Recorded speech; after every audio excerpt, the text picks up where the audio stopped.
Decide after enough deliberation and stick to it. You cannot be wishy-washy and become truly successful. That's just not going to happen. Why?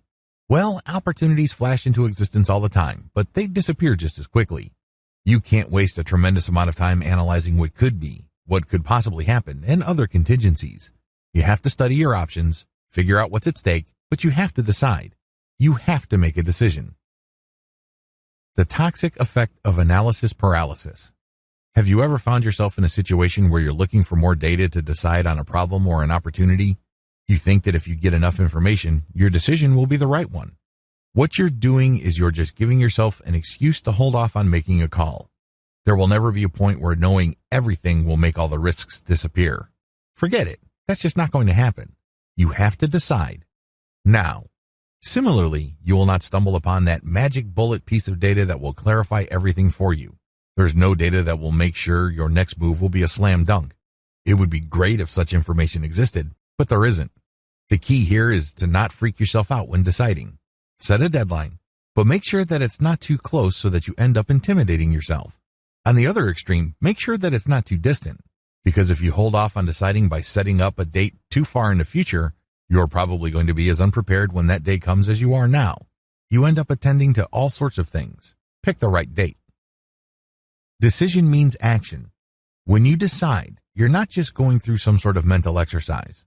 When you decide, you commit to taking action. That's the bottom line. You haven't really decided if you do not take action or take on risk. You know you've decided when you are ready to make a move and face the consequences.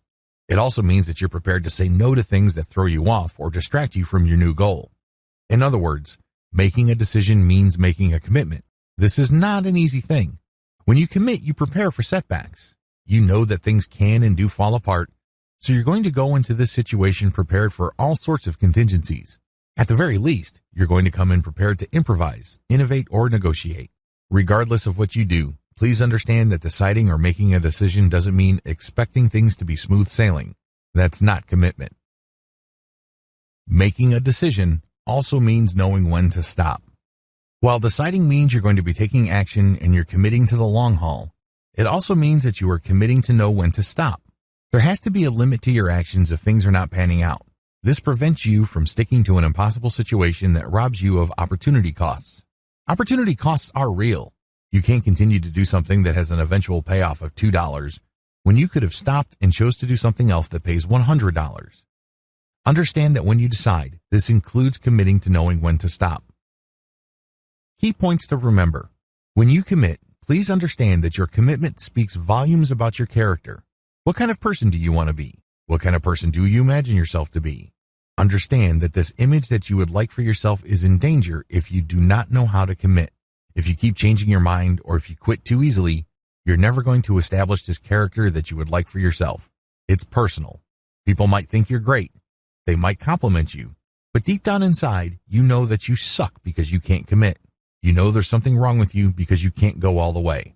Make it personal. There has to be some sort of personal sting from within to make you stick to what you committed to.